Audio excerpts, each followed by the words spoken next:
Hello and good morning to all. So today is 9th November 2023 और आज की कौन से इंपॉर्टेंट करंट अफेयर्स इशू है that we are going to discuss ये देख लेते हैं एक बार ठीक है. So first of all we are going to discuss the cotton production. Okay, तो there is an estimation that India का कॉटन प्रोडक्शन है वो डिक्लाइन होने वाला है, तो उसके रिगार्डिंग हमें कुछ कॉटन प्रोडक्शन के बारे में देखना है. Apart from that, we are going to discuss certain basic aspects of the Subansiri River because there is an article regarding that. ठीक है. Then in detail we are going to discuss the TB, that is tuberculosis. There is a WHO report on tuberculosis and it's a good news for India कि ये tuberculosis report India को press करता है कि कैसे India का जो tuberculosis reduction का या टीबी रिडक्शन का जो प्रोग्राम है कैसे सक्सेसफुल हो रहा है, कैसे उसका फायदा हो रहा है एक्चुअली. फिर उसके बाद we are going to discuss the G7 और लास्ट में we are going to discuss the indented labours. Okay, so there is an article which is written by the renowned author that is Shashi Tharoor ji, and we are going to discuss about the indented labors also. Okay, चलो so let's start with the first topic today. पहले topic के साथ actually start करते हैं हम. That first topic is cotton production in India. तो India में जो कॉटन प्रोडक्शन है उसके बारे में हम देखने वाले हैं. देखिएगा, कॉटन आउटपुट अगर देखा जाए, what is the news over here कि इंडिया में जो कॉटन आउटपुट है 2023-24 में, ठीक है, 2022-23 was the last year, okay, and this year's estimated 2023-24 is this year actually, okay. तो इस ईयर में कॉटन प्रोडक्शन जो है as compare to last year 6% down होने वाला है. That is the estimation. Okay, because now cotton season has ended in the September. Okay, तो last year से इस ईयर जो है 6% से आप कह सकते हो कि इंडिया का कॉटन प्रोडक्शन कम हो सकता है. और उसके रीजन क्या है, जो कॉटन प्रोड्यूसर्स की जो एसोसिएशन या ट्रेडर्स का एसोसिएशन है उनके कुछ उन्होंने कुछ रीजन दिया है. एक रीजन दिया है because of the infection of pink bollworm, इस वजह से है. ओके, और दूसरा है कहीं जगह पे जो है there is less rainfall also. Okay, so because of two reasons we can say कि cotton production जो है इंडिया में that is going to be lesser, that is by 6%. Not a very significant number as such, but अगर उसका volume देखा जाए तो ये काफी बड़ा वॉल्यूम है जिससे एक्चुअली कम हो सकता है. परसेंटेज में तो कम लग रहा है लेकिन बड़ा वॉल्यूम है जिससे प्रोडक्शन कम हो रहा है. ठीक है, तो अब कॉटन प्रोडक्शन के बारे में कुछ फैक्ट्स देखते हैं कि इंडिया जो है ना वर्ल्ड में सेकंड लार्जेस्ट कॉटन प्रोड्यूसर है after China. This is an important aspect that you should know. Okay, China के बाद India is the second largest cotton producer. Cotton production के लिए देखिएगा, ये खरीफ क्रॉप है ये. ओके, मानसून डिपेंडेंट क्रॉप होता है, खरीफ क्रॉप होता है. 6 to 8 मंथ्स उसको मैच्योर होने में लगते हैं. मतलब अगर टोटल कॉटन प्रोडक्शन अगर देखा जाए, so cotton requires at least 210 Frost free days for इस प्रोडक्शन. ओके, तो 210 फ्रॉस्ट फ्री डेज होने चाहिए, 6 to 8 मंथ्स मतलब अराउंड. और खरीफ क्रॉप है ये.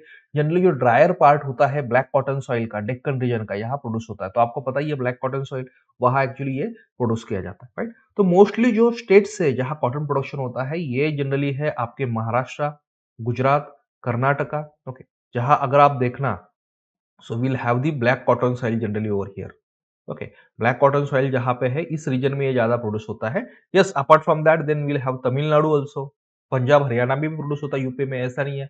बट जो आइडियल सॉइल इसके लिए है दैट इज एक्चुअली डेक्कन जो ब्लैक कॉटन सॉइल है. ठीक है, और आप देखना जैसे हमने ये डिस्कस किया था, इस पर्टिकुलर क्वेश्चन का मुझे आप आंसर दीजिएगा कमेंट सेक्शन में.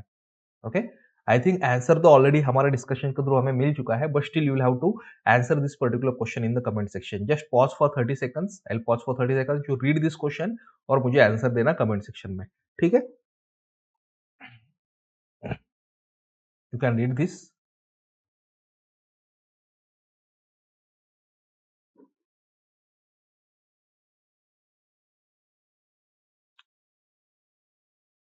ठीक है, चलिए now let's go to the next topic. तो ये कॉटन के जो बेसिक एस्पेक्ट्स है कुछ उसके प्रोडक्शन के बारे में, ये थोड़ा हमें याद रखना है.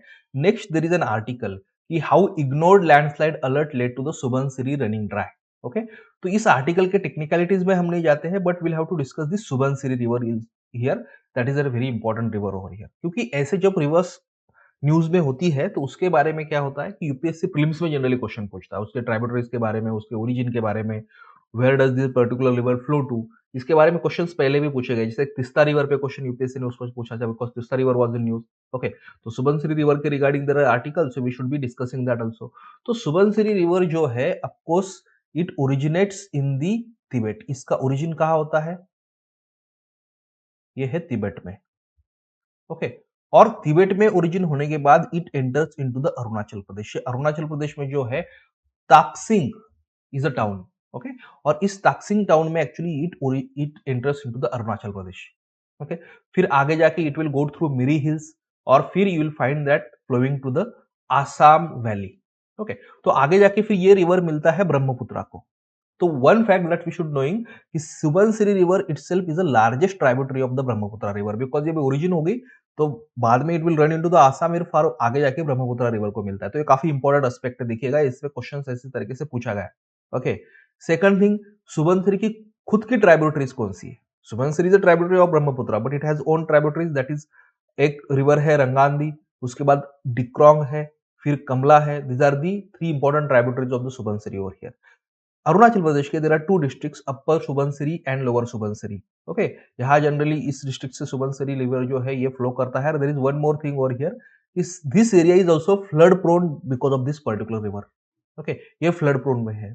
अब और एक चीज हमें याद रखना चाहिए सुबनसिरी रिवर के बारे में कि ये एंटीसीडेंट रिवर है, okay. What is an antecedent river? Basically antecedent rivers are those rivers which existed even before the Himalayas, okay.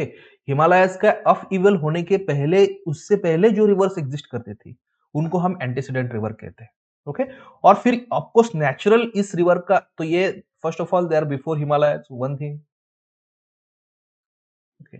और दूसरा एक नेचुरल एस्पेक्ट देखिएगा इस रिवर का और क्या है कि because now they are originating before the Himalayas, तो ऑफकोर्स बिकॉज ऑफ हिमालय के अप इवल की वजह से क्या हो रहा है कि there is a topographic change. लेकिन ये टोपोग्राफिक चेंज होने के बाद भी इनका कोर्स सेम ही रहता है इस रिवर का, okay. So these rivers do not change their course, okay. उनका course will be the same, मतलब जो उनका वे होता है जहां से ये फ्लो होती है that will be the same, okay. तो even after the topography has changed, okay. तो इंडिया के केस में इट इज हिमालय जिस वजह से टोपोग्राफी यहाँ चेंज हुआ है। दूसरे किसी वर्ल्ड कंट्री के बारे में there could be different some kind of topographical change there, okay. लेकिन वो चेंज होने के बाद भी ये रिवर का कोर्स वैसे ही रहेगा। तो there are many other antecedent rivers in India, for example we have Indus, then we have Sutlej, Sarju है जिसको काली रिवर भी कहा जाता है, अरुण है, ओके, जो कोसी का ट्राइब्यूटरी है, तिस्ता रिवर है, ब्रह्मपुत्रा रिवर है। These are antecedent rivers that you should be remembering over here, you should remember over here. चलिए नेक्स्ट क्वेश्चन आप नेक्स्ट एक्चुअली हमारा देखते हैं article, that is WHO hailed India success in managing the TB, okay.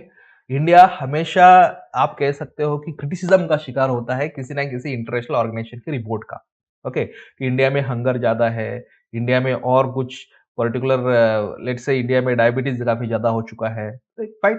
तो India will always be kind of prey to those particular reports, but ये एक ऐसा report है WHO का, इस रिपोर्ट को हम कहते हैं global TB report 2023। This TB report actually praises India's efforts in reduction in TB, that is tuberculosis, okay. तो ये क्या कहता है कि इंडिया में जितने भी एस्टिमेटेड टीबी केसेस है, क्या ऑब्जर्वेशन है इसके देखिएगा, why does it praise India, जितने भी एस्टिमेटेड टीबी केसेस है, ओके, जो डिटेक्टेड है काइंड ऑफ टीबी केसेस, उसमें से almost 80% of the people are getting treatment now, okay, right. तो लास्ट प्रीवियस ईयर से ऑलमोस्ट 19% ही इंक्रीज हो चुका है। Out of all the detected cases 80% are getting, estimated cases जितने भी है, estimated cases not as such detected cases, 80% are getting treatment. तो 19% लास्ट ईयर से एक्चुअली ज्यादा हो चुका है, ओके। सेकंड थिंग है कि मोर्टेलिटी जो है टीबी की, ये भी ऑलमोस्ट 18% से इंडिया में कम हो चुकी है। कौन से पीरियड में? 2015 से लेकर 2022 तक वी हैव अचीव्ड कि ओवरऑल जो टीबी की वजह से डेथ होती है लोगों की 18% से हमारी कम हो चुकी है, okay, fine. That is also an important aspect over here with respect to this, okay, fine. तो ये काफी इंपॉर्टेंट चीजें हैं टीबी के बारे में यहाँ पे, ओके। और भी हमें कुछ एस्पेक्ट्स देखने हैं, जैसे what are causes of tuberculosis, TB की कॉजेस क्या है, let's try to understand, okay. तो the bacteria that causes tuberculosis is of course well known, that is mycobacterium tuberculosis, okay. तो ये मोस्टली क्या करता है, आपके लंग्स को अफेक्ट करता है, बट इट्स नॉट। अब ये इंपॉर्टेंट है, देखिएगा कि काफी बार हमें लगता है कि TB is only regarding lungs, या टीबी जो ये माइकोबैक्टीरियम ट्यूबरकुलोसिस है, it affects only lungs, no, it can affect the other body parts also, that's a very important thing over here. और this bacteria is spread through air, okay. Let's say if you sneeze, cough, अगर कोई TB patient है वो sneeze करते हैं, cough करते हैं, if they spit somewhere, okay, then that can lead to the spread of this particular TB germs, okay. तो WHO का कहना है कि देखो टीबी के और भी कुछ कॉजेस हो सकते हैं। फॉर एग्जांपल अब बैक्टीरिया तो है, लेकिन this bacteria may not infect everyone, right. Okay, why does that happen? Because some people have low immunity, so they will get infected more. Okay, कोई अगर हाई डेंसिटी क्लोज स्पेसेस में रहता है, crowded spaces में रहता है और अगर वहां कोई टीबी पेशेंट है, उस वजह से अगर वहां कुछ एयर के थ्रू ये बैक्टीरिया स्प्रेड हो सकता है, हाइजीनिक कंडीशंस अगर नहीं है तो वहां एक्चुअली हो सकता है। Okay, fine. और फिर अगर कुछ ऐसे पेशेंट्स है, लेट्स से एचआईवी पेशेंट्स है, तो they are more prone, HIV patients are more prone to the TB. Okay, fine. फिर इसी के साथ साथ टोबैको यूज है, माल न्यूट्रिशन है, अल्कोहलिज्म है, मतलब जो भी ऐसी कंडीशन है where you have some sort of low immunity, okay, और लो हाइजीन कंडीशंस, इस केसेस में क्या है, you are more prone to the infection of the TB. Okay, the TB that is there in the air. Fine. अब देखिएगा TB के और भी कुछ टाइप्स है। एक टाइप होता है टीबी का जिसको हम कहते हैं latent TB. What we call it as a latent TB. अब लेटेंट टीबी क्या है? अब देखिएगा लेटेंट टीबी में होता क्या है कि in your body the TB is present, tuberculosis जो है it is there, the bacteria is present but it is inactive. Okay, so इसलिए you don't see any symptoms also, TB के कोई सिम्टम्स भी नहीं होते हैं, बट ये latent TB it is there sitting in your body. Okay, it's inactive, there is no as such symptom of this. Okay, and that's why you don't even spread this, there is no spreading also through that. तो no symptoms, no spreading, inactive और TB present है तो उसको हम latent TB कहते हैं। Okay, that's called as a latent TB. फिर दूसरा होता है एक्टिव टीबी। एक्टिव टीबी में क्या होता है? Of course now this TB bacteria are active in your body, you are actively infected here, active infection है। ओके, और बिकॉज ऑफ दैट जो टीबी पेशेंट है वो स्प्रेड भी कर सकते हैं टीबी। ओके, तो काफी बार क्या होता है कि 90% जो एक्टिव टीबी के पेशेंट्स होते हैं कहीं ना कहीं शुरुआत में लैटेंट टीबी के पेशेंट होते हैं। Okay, so they had this latent TB at some point of time but it gets activated later. Okay, 90% of the cases, active cases की यही होती है कि they had latent TB at some point of time. Okay, fine. अब इसी के साथ साथ ये एक तरीके का क्लासिफिकेशन हुआ टीबी का। There is one more way of classifying the TB, that is first one is multi drug resistance TB, इसको हम एमडीआर कहते हैं, that is multi drug resistance TB.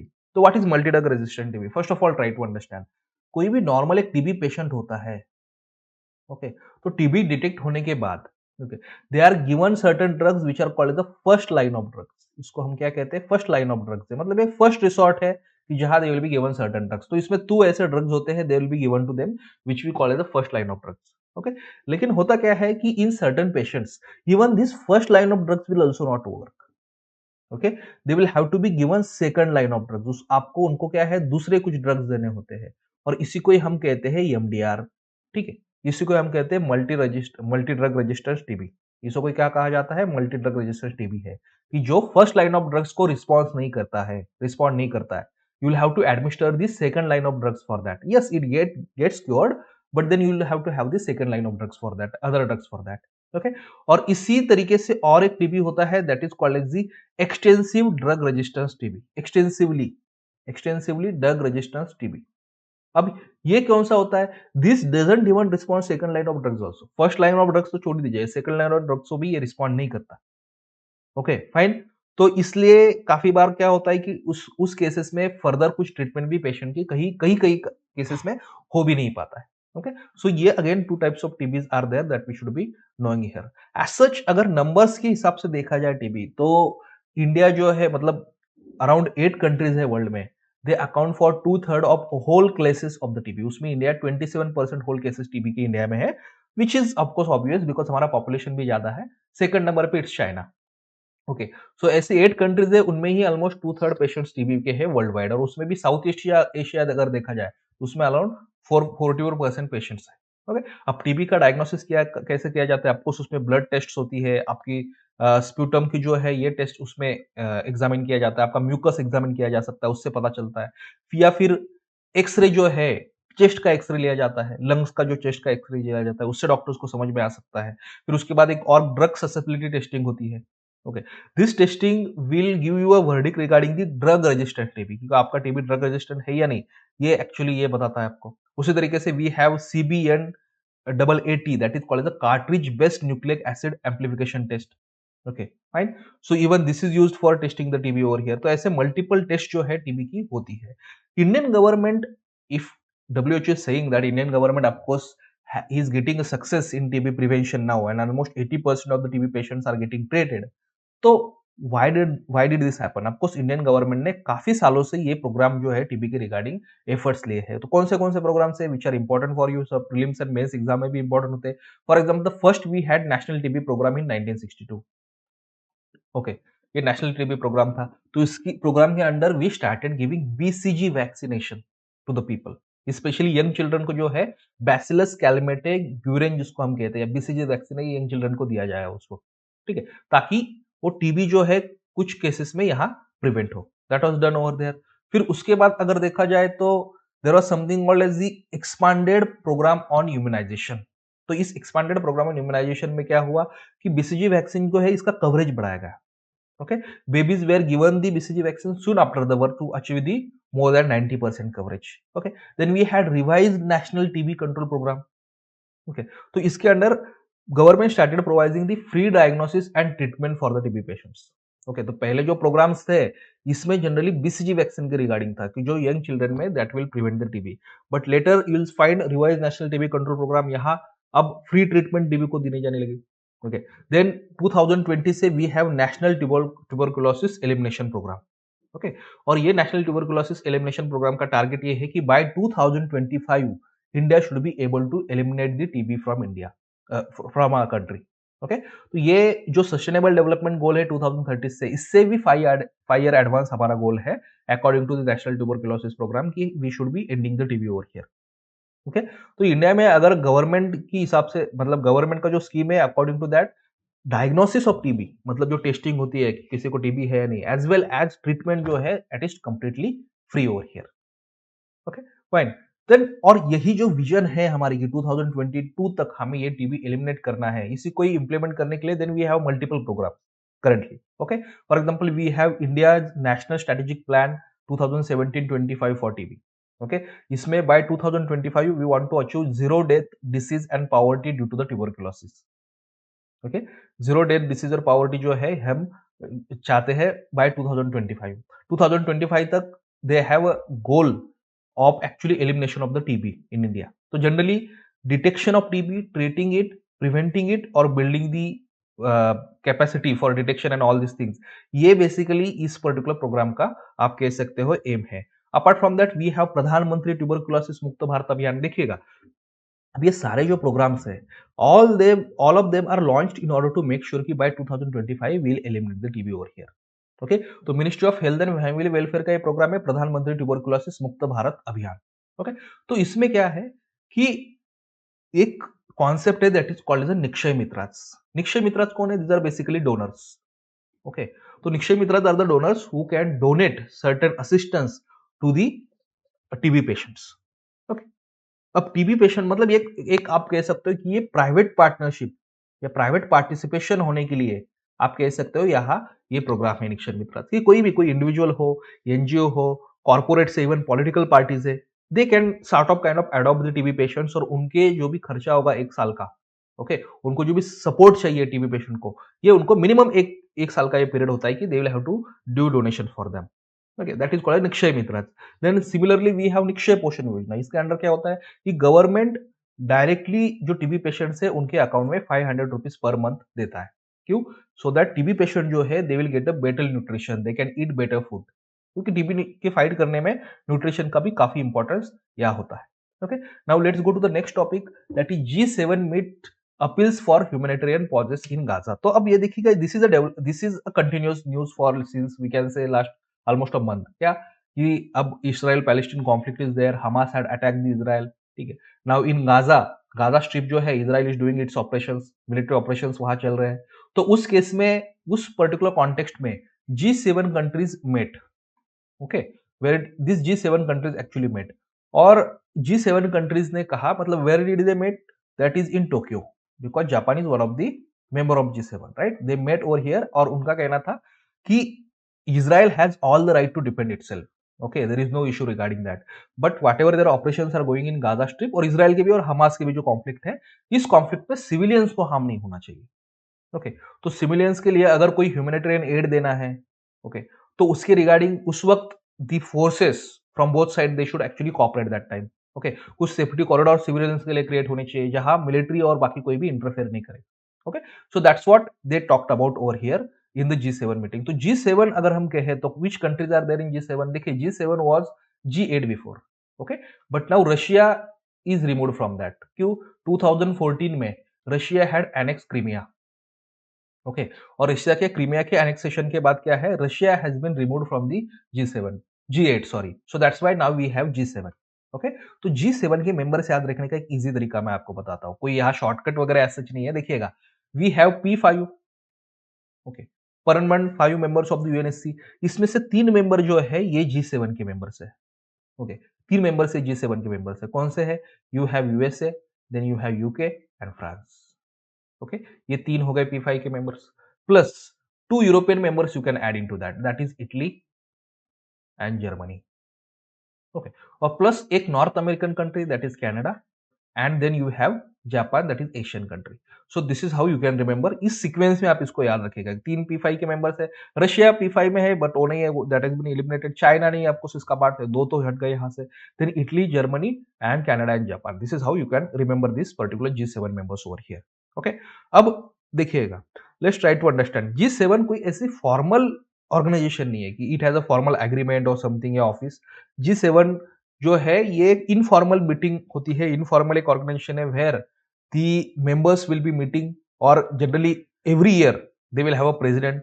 एक रोटेशनल बेसिस पे उनका प्रेसिडेंट होता है एवरी ईयर. एक्चुअली देखा जाए तो एवरी एक कंट्री. तो लेट्स से आज अगर यूएसए हुआ है तो next year there will be other country share करेगी उसको. उसके नेक्स्ट ईयर दूसरी कंट्री जो है वो प्रेसिडेंसी उसकी यहाँ पे होगी. Okay so these are some of the things that we should be knowing here. Similar sort of thing also happens in the G20 also. Like G20 also doesn't have any sort of formal agreement or structure over here. Okay chaliye now we are going to discuss the today's last article, that is an under discussed facet of the colonial history. Okay and this is an article written by the Shashi Tharoor. Okay आपको पता ही है Shashi Tharoor as a scholar, he is of course an expert in international relations, but as well as okay he also has a we can say knowledge and interest in the colonial history. Okay आप YouTube पे देखिएगा. some of these debates regarding the colonial history and effect of colonialism on India are also quite famous on YouTube also. Okay fine. तो apart from being a politician all these things ये भी उनके एक life का aspect है. तो of course regarding that he has written an article and this article that he has written is regarding the indentured labor. ये article में exactly लिखा क्या है ये मैं आपको सिंप्लीफाई करके बताता हूँ. तो why did he right this article? पहले इंडेंटेड लेबर क्या है will discuss that, but why did he wrote this article? तो उनका अकॉर्डिंग तो बेसिकली क्या है 1820 2023 okay is a 200th year of when Indian Tamils जो इंडेंटेड लेबर्स थे विच एंटर्ड द श्रीलंका. ओके तो हुआ क्या था कि इन 1823 first time Tamil indented labour जो है इंडिया से ये श्रीलंका गए थे वहां के प्लांटेशन वर्क्स में काम करने के लिए. Of course who took them? British took them. Okay तो उसी इंडेंटेड लेबर अगर वही 200 अब आप उसको कितने हो चुके हैं 200 इयर्स हो चुके हैं ऑलमोस्ट. ओके फाइन तो we can say it's a bicentury उसको 200 इयर्स हो चुके हैं. तो in this context he is actually writing about the indented labour और एक ऐसी एक्सप्लॉयटेटिव पॉलिसी थी ब्रिटिश गवर्नमेंट की. Okay that's why he is actually. अब देखिएगा लेट्स ट्राई टू अंडरस्टैंड कि let's try to understand what is indented labour first of all. Okay ये क्या होता है? तो ओके सो इंडेंटेड लेबर मतलब क्या होता था? This were basically certain labours from colonies. Okay जैसे मैं इंडिया के रिस्पेक्ट में क्या होता हूँ इंडियन इंडेंटेड लेबर मतलब क्या है कि इंडिया से कुछ लेबर्स है on the basis of contract they used to work in the British foreign colonies. जो भी ब्रिटिश की फॉरेन कॉलोनीज थी अपार्ट फ्रॉम इंडिया वहां जाके जो है इंडियन लेबरर्स काम करते थे.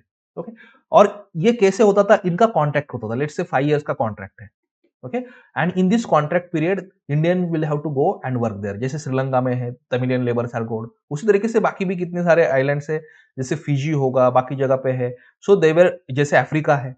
गांधी जी की हिस्ट्री तो आपको पता ही है कि he had gone to Africa and where he becomes from Gandhi from actually M K Gandhi becomes Mahatma there we can say. Okay उसका स्टार्टिंग वहां कहीं ना कहीं होता है because he uses his satyagraha technique in order to give this rights to the Indian labour there. Okay तो Africa में we had lot of Indian labour like this. तो आज की जो कहानी है Shashi Tharoor is using is basically Tamil Nadu की है. तमिल लेबर्स की जो श्रीलंका में जाते हैं और जिनके इश्यूज आज भी श्रीलंका में एड्रेस नहीं किए गए उतने। ओके, तो इंडियन लेबर्स बेसिकली क्या होते हैं? These are labours based on the contract which British government that time use transported them from India to the other colonies. Okay, और उनको फिर उसके कॉन्ट्रैक्ट के बदले of course they will be given certain money also that time.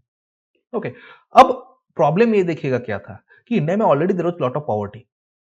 Okay, already there were lots of other issues, जो लोगों को employment नहीं थी, so that's why people agreed to go to this particular places. और जब ये लोग वहां जाते थे तो उनको प्रॉमिस भी किया जाता था काफी, ठीक है, कि काफी अच्छा वहां वर्किंग कंडीशन के बारे में, आपको पैसा अच्छा मिलेगा, सब कुछ प्रॉमिस किया जाता था। But whenever this people went to this country, जिस भी कंट्री में वो जाते थे, देन ये अंडरस्टूड कि यहाँ तो वर्किंग कंडीशन काफी खराब है। They had to live in a close spaces at certain places. Okay, basic सुविधाएं उनके पास नहीं थी, अनहाइजीनिक कंडीशंस वहां होती थी, काफी ज्यादा वर्किंग आवर्स उनके होते थे, प्लांटेशंस पे उनको दिन भर वहां काम करना पड़ता था। ठीक है, बेसिक ह्यूमन राइट्स जो है ये ब्रिटिश गवर्नमेंट ने उनको उस वक्त नहीं दिए थे। तो this was a very exploitative system that time. Okay, तो उनमें से काफी सारे लोग इंडिया में बाद में आते हैं, लेकिन there were lots of other people who did not come to India only, they got settled there itself. Okay, और उसमें से एक एक्चुअली है that is Sri Lanka. Okay, Sri Lanka में जो है ये तमिलियन लेबर से they went there and they settled there, इसीलिए हम जिनको कहते हैं Sri Lankan Tamil, who are this people? These are the people after 1823 they went to Sri Lanka as a indented labour, they got settled there itself. Okay, अब स्पेशली श्रीलंका में बाद में ज्यादा मात्रा में ये लेबर्स जाते हैं, उसका एक और रीजन था। ओके, देखो, today if you try to understand, Sri Lanka जो है लीडिंग प्रोड्यूसर है टी का in the world, leading producer of tea, producer भी है और एक्सपोर्टर भी है श्रीलंका आज वर्ल्ड में देखा जाए। बट एक टाइम पे this was not the situation. Coffee was the main plantation in Sri Lanka at one point of time. Okay, but around 1870s में क्या होता है, there were certain diseases to this particular crop, got infected by diseases, and that's why coffee crop got declined there. अब because one crop got declined, तो it got replaced by the tea. Okay, अब होता क्या है देखिएगा, of course it got replaced by the we can say tea over here. अब लेकिन इसका इफेक्ट क्या हुआ देखिएगा, टी से रिफ्लेक्स हुआ, दैट्स फाइन। ओके, अब उससे पहले ही of course Indian labours have gone there, लेकिन इसकी संख्या और भी बढ़ जाती वहां जाने की। क्यों? क्योंकि अगर 10 हेक्टर कॉफी है, ओके, तो इस 10 हेक्टर कॉफी प्लांटेशन पे काम करने के लिए on an average you need 3 labours. Okay, that time they required around 3 labours. But same way अगर 10 हेक्टर टी प्लांटेशन है, so now you require around 8 labours over here for this. So as compared to coffee, you can say tea plantation is more labor intensive. And of course now because coffee plantations got replaced by the tea plantations, more Indians जो है, those indented laborers है that British took from India towards of course Sri Lanka that time. Okay, तो ये important aspect है। लेकिन यहाँ not only during colonial time but even during post colonial time also, मतलब post independence also, चाहे श्रीलंका का independence हो, India का हो, ये जो इंडियन लेबर है हमारे श्रीलंकन तमिल से हमारे, इनकी काफी वहां पे अगर देखा जाए तो हाल खराब है। क्यों? क्योंकि उस वक्त they were subject to discrimination. Okay, Sri Lanka always treated their foreigners foreigners. अगर उनकी 2-3 आगे की पुश्ते भी वहां पे है, ओके, फिर भी उनको क्या है, एज अ फॉरेनर ही वहां ट्रीट किया गया। ओके, फिर वो जो श्रीलंका का सिटीजनशिप एक्ट 1948 था, दे did not give them that time, उनको एक्चुअली सिटीजनशिप भी नहीं दी गई।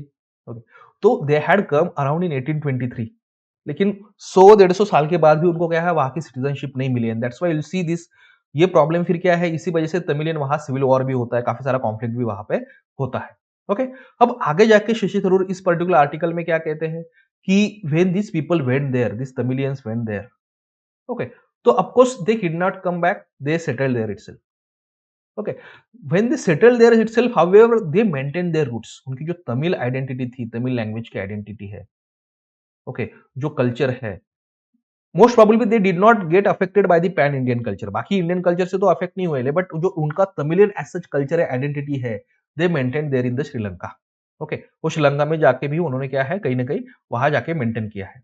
Okay, fine. तो anyways now now they have the voting rights also in Sri Lanka. बाकी ऐसे इशू है, बट उनको काफी सारे ऐसे चीजों से जाना पड़ा उस वक्त, इन सारी चीजों से। तो शशि थरूर जी का यही कहना है कि what ever happened in the colonial past same should not be repeated now. Okay, और जो भी ये कॉलोनियल ऐसी आप कह सकते हो इनजस्टिस की प्रैक्टिसेस थी, अब ये पोस्ट कॉलोनियल टाइम्स पे जो भी कंट्री हो, चाहे वो डेवलप कंट्री हो, डेवलपिंग कंट्री हो, they should give up all this practices. Okay, और ऐसे प्रीवियस कॉलोनियल जो लेबरर्स थे, इंडियन लेबर, अगर उनके कुछ इश्यू है अपने नए कंट्री में, तो इस इश्यू को भी वहां कंट्रीज ने एड्रेस करना चाहिए। Okay, that's what this particular actually article said, right? So this was overall regarding the indented labours, okay? और भी कुछ आपके पास आर्टिकल जो है ये आप पढ़ सकते हो डायरेक्टली न्यूज़पेपर से, which I have listed in the notes over here, you can simply go through that. चलिए, थैंक यू।